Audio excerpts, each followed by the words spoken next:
andito kami sa St. Joseph's Church sa Burj Hamud. Ayan, so katatapos lang yung misa sa in Arabic. So wait kami ng misa dito sa English na i-officiate sa isang Pilipino na pari, si Father Henry. So while waiting, medyo mas maaga tayo ngayon. Andito muna tayo sa labas. Ayan, bisa-bisa ng mga Pinay dyan.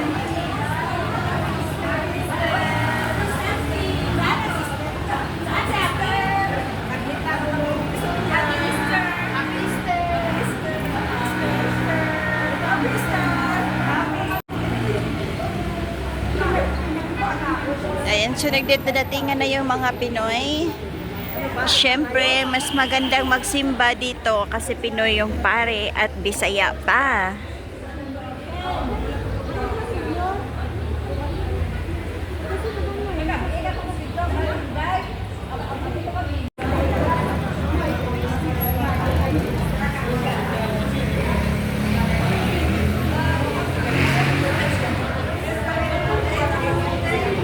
Ang gulo-gulo din ng mga Pinay dyan.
Brothers and sisters, something wonderful has happened not only to Jesus, but also to us.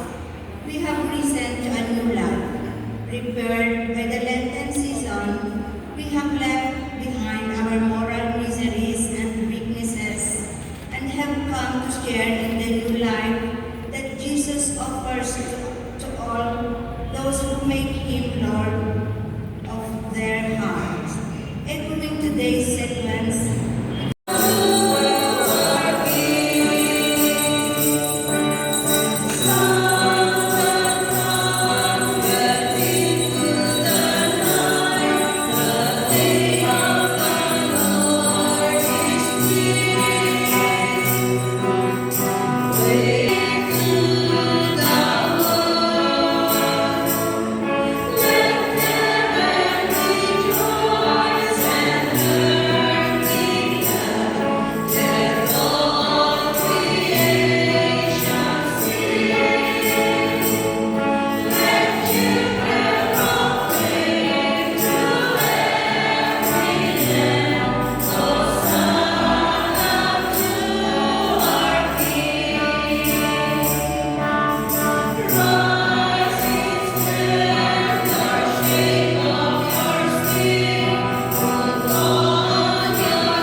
the tomb is empty. And so let us all together give glory to our God.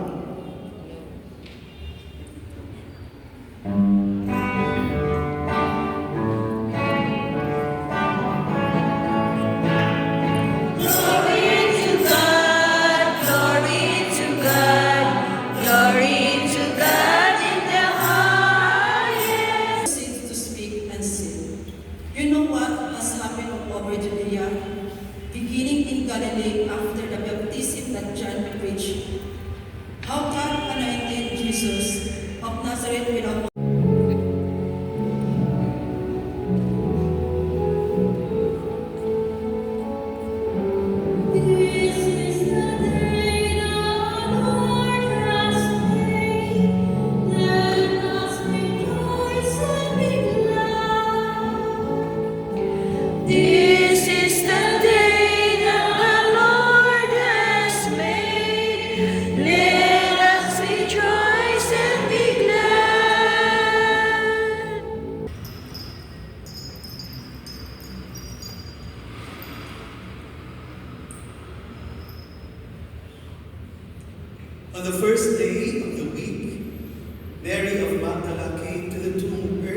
was still dark, and saw the stone removed from the tomb. So she ran and went to Simon Peter and to the other disciple whom Jesus loved, and told them, "They have taken the Lord from the tomb, and we don't know where they aling sa ating lahat."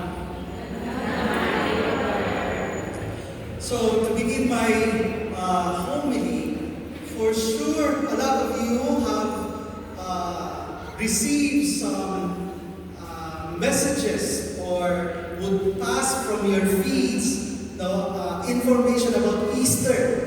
And one of them is a fake news. It says, Easter was originally the celebration of Ishtar, the Assyrian and Babylonian goddess of fertility and sex. Her symbols, like the egg and the bunny, were still our fertility, etc., etc. Brothers and sisters, if you've seen these posts, please delete immediately. Do not share. Diyos ko, ang bilis pa naman nating maniwala. And then fertilize, what comes out of the egg is a chick. So life comes out of the egg. And that is why we use eggs during Easter. Why? Let's illustrate. Okay, here, next slide. The egg represents the tomb. Yung libingan ng Diyos yan, tulad yan. Right? The tomb. And so, when the tomb, next slide, when the tomb is open, what comes out of the tomb? Christ came out of that tomb. So, Christ is risen. There is life that came out of the tomb. No wonder the tomb is empty. Alright? So these eggs, when you open that, so life should come out of that. That is the symbolism there. So, huwag kayong mag-isip ng kung ano-ano. The symbol of the egg is about the resurrection. Life coming out of the tomb. The empty tomb.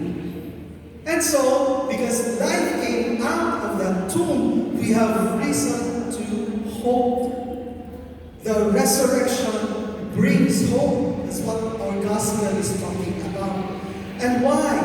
Why does it bring hope? So if you were following, if you were attending our Triduum, the 3 nights of services in Tabaris, I preached on Holy Thursday and Good Friday.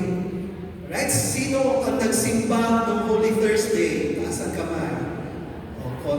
Pangako sa'yo, hindi magbabago.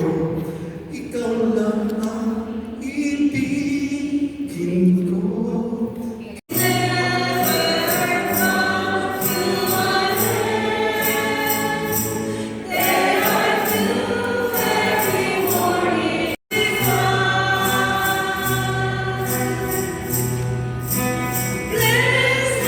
Brothers and sisters, that my sacrifice and yours may be acceptable to God, the Almighty Father.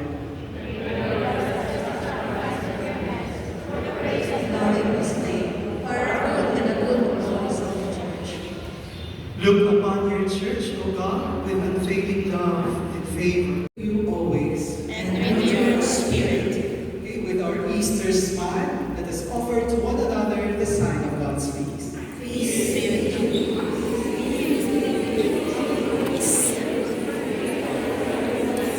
Peace.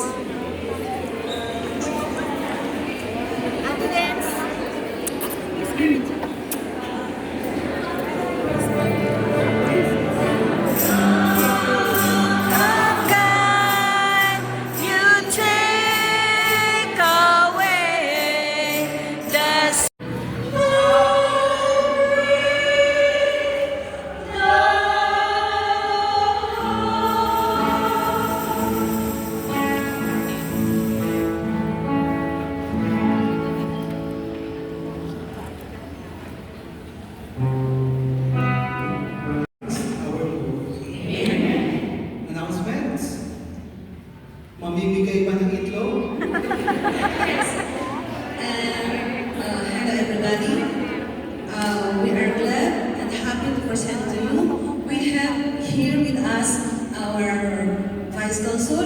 Charge d'Affaires, Mar Joshua Ponce.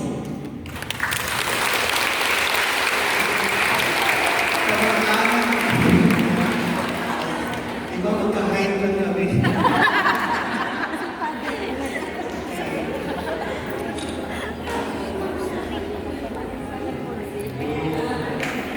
Happy Easter po. Nice to meet you, Bobby. Finally. Alright, so after the Mass, mamimigay na dito. Pero meron tayong pakain na sa barang. We have food packs.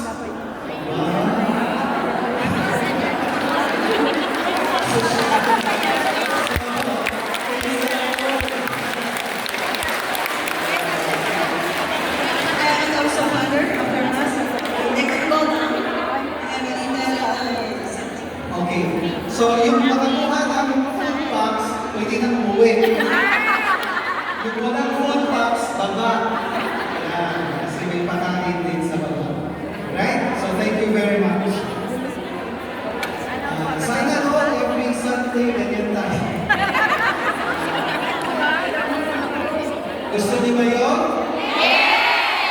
Ang daming gusto.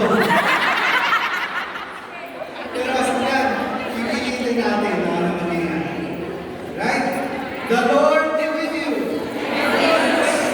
Bow your heads for God's blessing. May Almighty God bless you through today's Easter solemnity and His compassion defend you from every assault of sin. Amen. And may He who restores you to eternal life in the resurrection of His only begotten Son endow you with the prize of immortality. Amen. Amen. Now that the days of the Lord's passion have drawn to a close, may you who celebrate the gladness of the Paschal feast come with Christ's help to those feasts that are celebrated in eternal joy.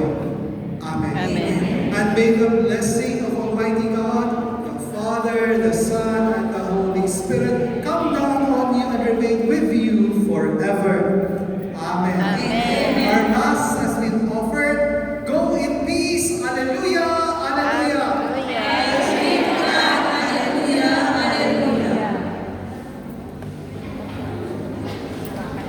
Comment tayo po, may gusto nang itanong.